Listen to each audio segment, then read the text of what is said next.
آپ کے نبی نے ارشاد فرمایا ہر کے 3 دوست ہوتے ہیں. پھر وضاحت کرتے ہوئے ارشاد فرمایا پہلا دوست انسان کا مال ہے. جیسی موت آئی مال گیا.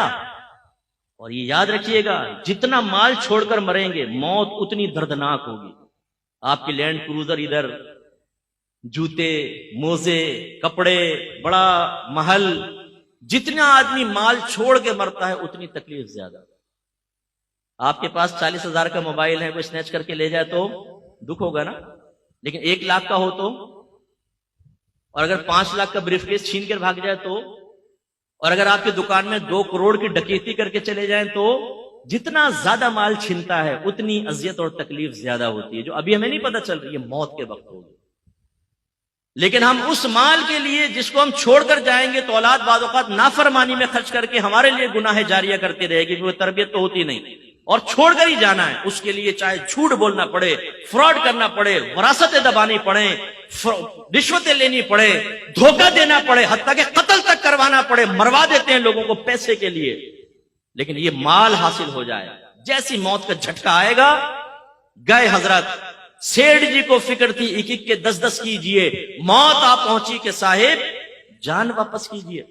بنی اسرائیل کے ایک بہت سیٹ آدمی تھا، اس نے بڑا محل بنایا، بڑا مال جمع کیا، تخت کے اوپر پاؤں رکھ کر سوچنے لگا کہ اب تو میری 7 نسلیں بھی بیٹھ کے کھاتی رہے تو کمانے کی ضرورت، اتنا مال جمع کر لیا.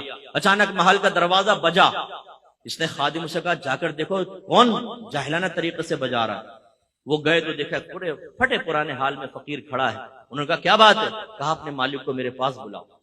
کہا کہ تیرا دماغ خراب ہے، ہمارا مالک تیرے پاس آئے گا، بھاگ یہاں سے. اندر گئے. مالک نے پوچھا کون تھا؟ یہ حضور ایک فقیر تھا، آپ کو وہاں بلا رہا تھا. فرمایا مجھے؟ تم نے مزہ نہیں چکھایا اس کو؟ پھر دروازہ زور سے بجا. خادم بھاگ کر گئے. کہنے لگے بھائی تو کیوں نوکری سے نکلوائے گا ہمیں؟ کیا چاہتا ہے؟ اس نے کہا اپنے مالک سے کہو میں ملک الموت علیہ السلام ہوں، اس کی روح قبض کرنے کے لیے آئے. وہ خادم کانپ گئے اندر. وہ آقا نے دیکھا، بولا کیا ہوا تمہاری حالت خراب کیوں؟ کہا حضور باہر تو ملک الموت علیہ السلام آپ کو لینے آئے. وہ بھی کانپ گیا. کہنے لگا ان سے کہو کسی اور کو لے جائے میری جگہ. ملک الموت علیہ السلام اندر تشریف لائے. فرمایا جب موت کا وقت آتا ہے پھر ٹلتا نہیں ہے، لیکن مجھے اللہ نے حکم دیا ہے کہ مجھے تھوڑی سی تجھے میں مہلت دے دوں، تو جو کرنا چاہتا ہے کر لے. اس نے کہا اچھا.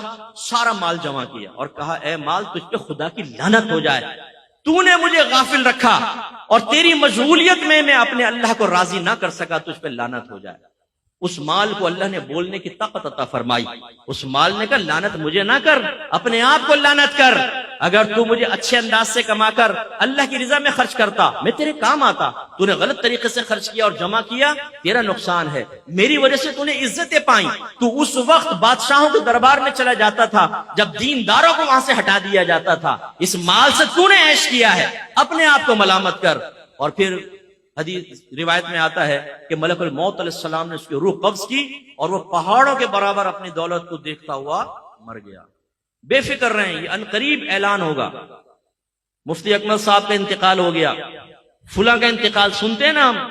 آپ کا میرا بھی مسجد کے مائک پہ اعلان ہو رہا ہوگا. ہم نے کون سا ایسا آب حیات خضر علیہ السلام سے لے کر پی لیا کہ ہمیں موت نہیں آئے گی، محلے والے مر جائیں گے ہم بچیں گے؟ بہت جلد موت آنے والی ہے. اس لیے اپنا محاسبہ کریں، اپنا احتساب کریں. جو شادی شدہ ہیں اپنی لائف کو شریعت کی طرف لے کر آئیں اور تقاضائے شریعت کو پورا کریں تو نجات ہوگی.